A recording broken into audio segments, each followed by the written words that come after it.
Goal here is to take a hero that's irrelevant to get a hero that's relevant. That is the goal here, right? Yo, it's not Hero Clash Call. Welcome back to a brand new special event. It is the hero swap that is going to be released in a few days.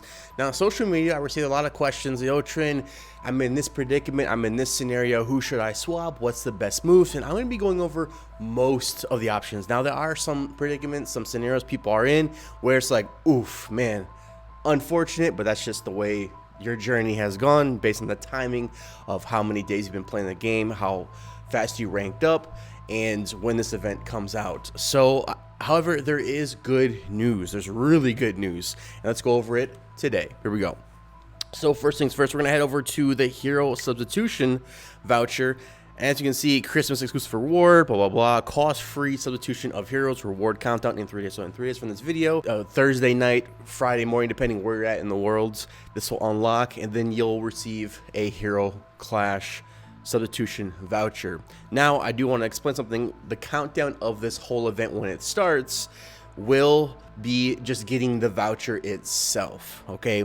So I know a lot of people are like, hey, there's a rule where it says you have to have a hero created or an account created 200 days in, and you have to have 3 eternal heroes. What if you don't have those heroes? What if you're like day 90, day 100? Hero Clash came out and confirmed that all you need is the voucher. So this event will give you the voucher, and you're able to save that voucher for the future, anytime in the future, which that's probably what I'm going to do. Probably going to save it for what, I don't know what reason I'd save it for, but I don't know, we'll see. So that is great news. Well, that's at least my interpretation of what they said, even though the interpretation was kind of weird. However, that's what I think they're saying.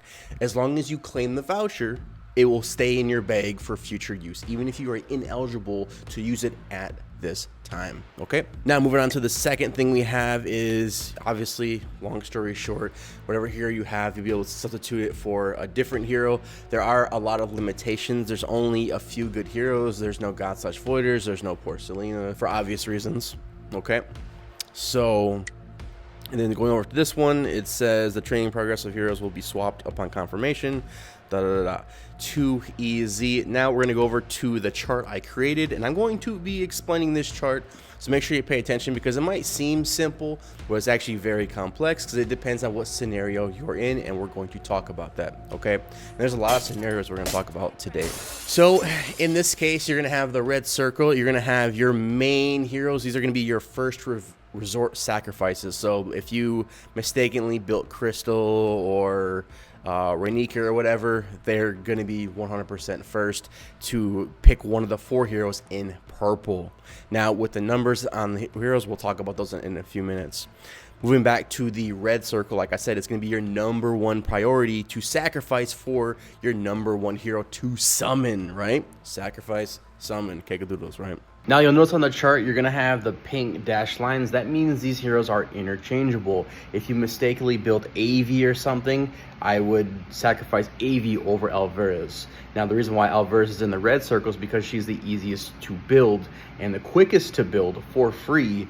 So just make sure you follow the pink dotted lines as well, because that means they're interchangeable depending on where you are in your hero class journey. I don't know if you built AV first or Alvarez first. I don't know. So I'm trying to make this chart to where anyone can look at it and watch the whole video. I'm like, okay, I can make this decision. That's the goal of this chart. Now, in some events, you're going to have first resort summon defense if you need Fagin or Selena. That's if you have Natalie, Sophia, and I highly doubt that there's maybe 1 or 2 people out of the millions of players that would fall into the category of going after a first resort summon defense. I just don't see it. I think Natalie is going to be the #1 priority, followed by Sophia, depending on the scenario you're in, which we're going to talk about now, okay? Now, going back to the first resort sacrifice, you're going to have Leylander, you're going to have Cecina, Alvarez, Dragonic, etc. And the interchangeable heroes.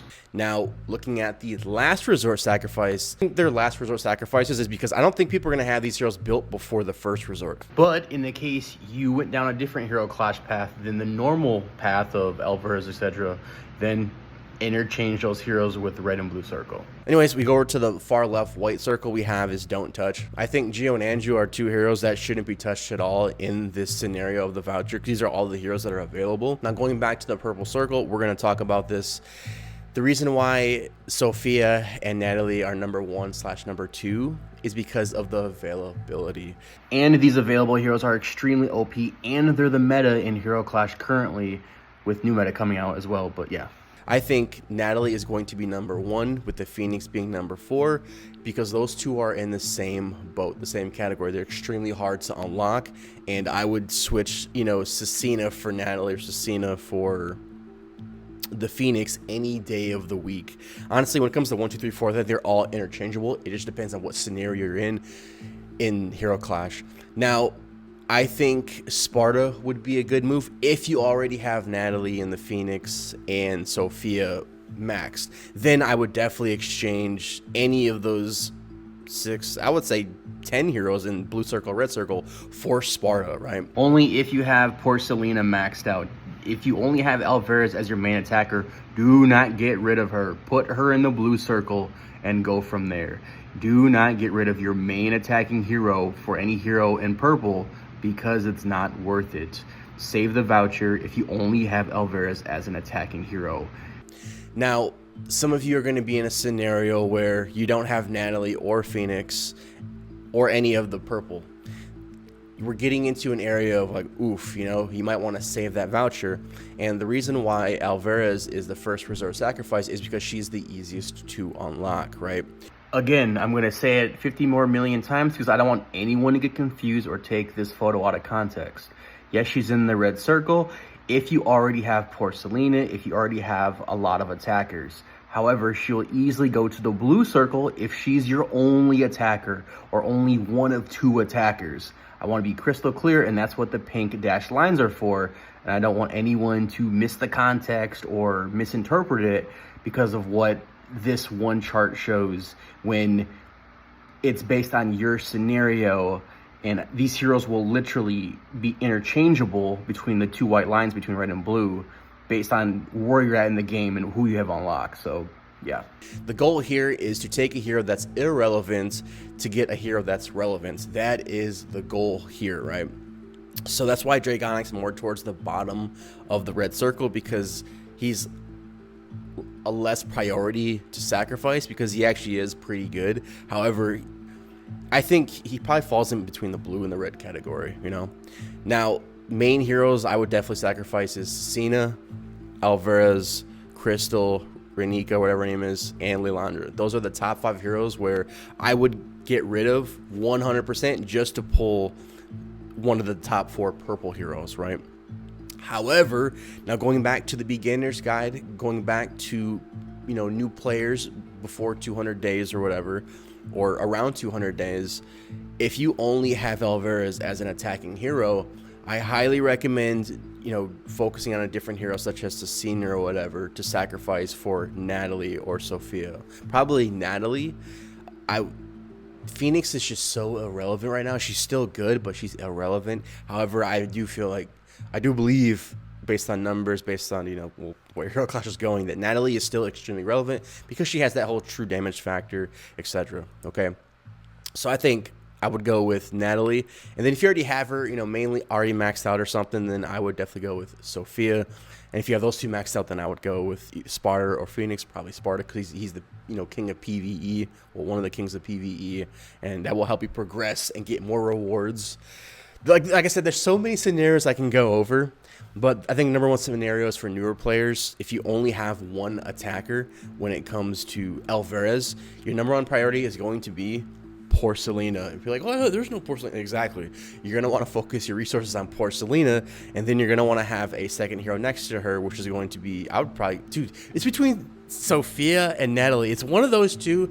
You can choose who you want to choose. I personally would probably choose Natalie because she's harder to unlock, because Sophia is easier to unlock. She's in multiple areas of the game where Natalie isn't, and that's another reason why Natalie is going to be up there. Now, if Natalie was in all the S plus cards like Sophia and stuff, then Natalie probably would be like number 3 or number 4, but Since Natalie is so extremely OP and she's extremely hard to unlock, and you don't want to waste faction tokens on her, or at least all your faction tokens on her, I think Natalie should be number 1. I really do. The only way she's number 2 is if you already have her maxed out, and you're debating between, you have, let's say, max out Cecina, and you want to pull Sophia or Phoenix. I'm going to go with Sophia, you know, because Sophia counters Sparta, and Sophia could take out Phoenix in, I would say, a lot of scenarios. It all comes down to the scenario. You know, you can make argument for both. And in the rare events, you have all 4 of the purple circle heroes maxed out. Then I would probably swap out Cecina, Alvarez, any red circle for the green circle, which I'm assuming if you had the purple circles maxed out, you probably have the green ones too. I don't think Hero Clash did a great job at giving us heroes to, you know, summon and sacrifice and, you know, swap and everything. I think it's more geared towards newer players to catch up and free-to-play players to catch up, which I think this is awesome. I know what I'm going to do for my free-to-play account. That's been here for almost 2 years now, and I still don't have Phoenix. Dude, I don't know. I already have Natalie maxed out. I have you know what? Let's look at it right now. Let's look at it. Here we go. Let's see. Really quick before we get to my free-to-play account and what heroes I'm going to choose to sacrifice and summon, I just want to say, if you already have all the heroes in the purple and green circle maxed out, then you go to the white circle, you know, Geo and Andrew, and then, yeah. But for my pay-to-play accounts, I really don't have any moves I can make, so I'm definitely going to be saving the voucher. Like I said, I think this voucher is more geared towards free-to-play players and newer players, which is awesome. Good stuff to Hero Clash, good stuff on the devs who are creating this. And yeah, so let's go over my free-to-play account. Because I'm in a very, very interesting scenario. And if you go over to my heroes, here's my free-to-play account. And as you see, I have Natalie completely maxed out. We need Diamond Relics, what it is. We have Alvarez maxed out. We have Porcelina maxed out. Remember the Porcelina video we maxed out? Yeah. She's complete, baby. Let's go. Almost complete. Disgusting. Okay, so in my specific scenario, being a couple years in my free-to-play accounts, and I focus on it sometimes, I would say my move, I already have Selena. I'm thinking my move, do I have Sparta? Sparta is down here, Mythic. And then Phoenix is, I'm in a scenario where I could choose Sparta or Phoenix. Yo, and then I know, I might do Cecina. Those who are living have... For Sparta or Phoenix, mathematically speaking, I should do it for the Phoenix just to get hers for my Team 2, Team 3. But I really want Sparta, but Sparta's already Mythic. He's already, you know, dang near halfway there. So I think I'm in the Phoenix category. See how it plays out. And when it comes to Sophia, she's right there. She's Transcendent plus, you know. So there really is there's no point in wasting the voucher just to get there's no point, you know. So I'm in the category of Phoenix. That's bonkers. Number 4. Ah, man, I want Sparta though, but it's cool.